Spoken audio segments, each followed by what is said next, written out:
Black బస్టర్లే ఆ hero కెరీర్లో నిలబడిపోతాయి. Party Telugu Desam party కూడా చరిత్ర నిలబడిపోతుంది అంతే. హాయ్ అండి, మాస్ జాతర సినిమా చూస్తున్నాను.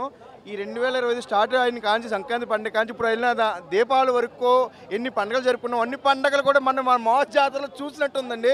ఎందుకంటే మన మాస్ మహారాజు ఒక 20 సంవత్సరాలు వెనక్కి వెళ్ళిపోయాడేమో. ఆ డ్యాన్సులు ఏంటి, ఆ ఫైటింగ్లు ఏంటి, అబ్బబ్బబ్బబ్బా కనిపించినప్పుడల్లా ఒక ఊపే అనమాట. ఇంకా శ్రీలీల గురించి చెప్పక్కర్లేదు. డ్యాన్సు మన శ్రీలీల ఒక మరి మాస్ రౌజీగా కనిపిస్తే ఎలా ఉంటుంది. ఇంకా హాల్లో తెర మీద అందరూ ఏళ్ళలో డ్యాన్సులే. ఇంకా కుర్చీలో అయితే ఎవరు కూర్చోలేదు. బాను డైరెక్షన్లో సూపర్. అండ్ ముందు 4 సినిమాలు తీశారన్నమాట ఆయన. కానీ ఐదో సినిమా ఇంత పెద్ద హీరోతో చేసి ఇంత బ్లాక్ బస్టర్ హిట్ కొట్టి అంటే మామూలు మాటలు కాదండి.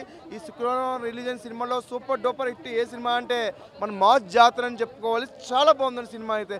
ఎవరో నెగిటివ్ రివ్యూలు ఇస్తుందంట, కనీసం వాళ్ళు 200 కదా 100 రూపాయల టికెట్ కూడా కొనుక్కోలేని జాతి అండి అది. అలాంటి వాళ్ళ మాటలు నమ్మద్దు. ఒక మంచి సినిమా అండి, చాలా బాగుంది. యూత్ఫుల్ ఎంటర్టైన్మెంట్ అండి. మాస్ జాతర సూపర్ ఈజ్ గుడ్ ఫిల్మ్ అండి. ఇంకా యూత్ అంటే ఆయన అనిపించింది చూసాము. అంటే ఆయనకి కొంచెం పెద్దగా అనిపించింది నాకైతే. అంటే కొంచెం చిన్న పిల్ల అంటే కొంచెం హీరో ఆయన కొంచెం గెటప్ వేసి ఏదో పెద్ద విలన్ చేద్దాం అనుకున్నారు ఇందులో, నాకైతే అనిపించింది. కానీ ఆయనదైతే నాకు అంత అనిపించలా. అంటే కొంచెం రేవదేశం ముందు ఏం కనిపించలేదండి. ఏదో ఇంకా కొంచెం బిగ్ విలన్ పెడితే బాగుండు. బిగ్ విలన్ కట్టుకుని కొంచెం ఆయనే కొంచెం ఏదో గెటప్ గట్టి చేంజ్ చేశారు, జుట్టు రంగు వేసి చేంజ్ చేశారు. అదైతే అంత అనిపించలేదు. మరి వేరే విలన్ అయితే పెడితే బాగుండు. మరి అది కొంచెం అక్కడ కొంచెం నాకైతే అనిపించింది. సినిమా ఈజ్ వెరీ గుడ్ అండి, మంచి సినిమా.